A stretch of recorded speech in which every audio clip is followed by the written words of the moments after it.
So here's what we're going to do. This technique is a side lying technique, and in this particular case, Connor's lying on his left side. So as I go to get him set up, what I want to do is address this bottom side posterior capsule. And so the way I have him set up is I already put a little pillow here or a towel to get him in a position of optimal thoracic abduction, if you want to use that terminology per Applied Integration Academy.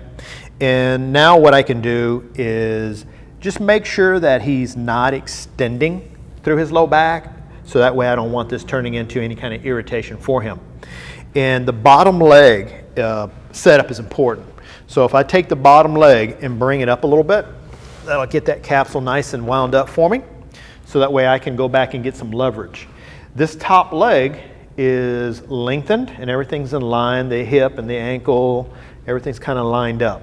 So what I'm going to do is I'm going to use a little bit of leverage. So I have my body weight at least to assess the posterior capsule, because I can assess it and address it in this demonstration right now.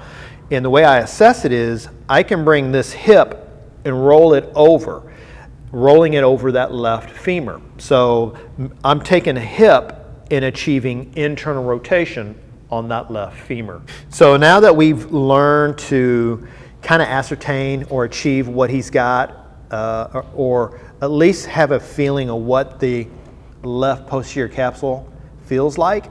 Now I should have a little bit of springiness there, because this is soft tissue. This should not be a hard infill. If there's a restriction there and I cannot rotate this pocket towards that knee, it's going to stop. And it's going to limit our program, because now I can't progress him through the corrective exercise, and I can't even do a HOPE test on him, a hemispheric occupational performance exam per AIA. I won't be able to do that because I won't be able to get him in an optimal position to do that. So this is a great opportunity for me to address that sticking point. And so the way I'm going to do this is he's got this leg out, he's got this knee at 90 degrees. I can use a towel here or a barrier if I need to, but I can lean into that hip right there by driving this femur over to that, driving this pelvis over to this femur. And if I want to add a little extra stretch to that posterior hip capsule on the left, all I have to do now is take this bottom knee and slightly pull it towards me while this top hip is rotating down. So you're doing two things at once. And if you don't have the leverage to do that because of the size of the person, sometimes all you have to do is fold up a nice thick towel and slide it underneath that knee, and that'll give you a little bit of leverage, so if you can't reach.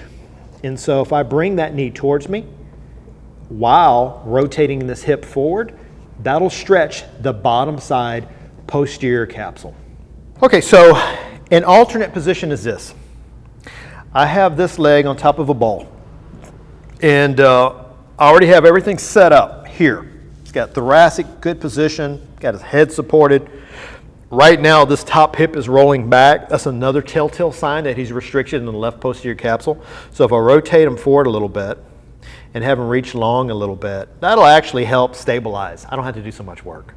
And now all I have to do is come over and support my hip up against his hip. And if you need to put an implied barrier there, such as a pillow or something like that, totally fine. So you need to make a judgment as a clinician if you need to do that. And if I lean forward, now that already should be a stretch if he's really restricted. And if you're trying to achieve that last bit of range of motion, I can reach along here and I can get this leg and kind of just go ahead and adduct that femur and just get a little bit of stretch. And then I can come out of that and repeat that for 10 reps while he's breathing. Don't allow the patient to hold their breath.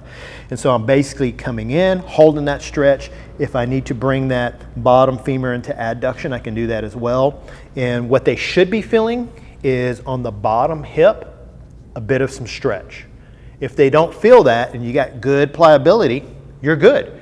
And you can follow this up with any corrective assignment to address that posterior capsule.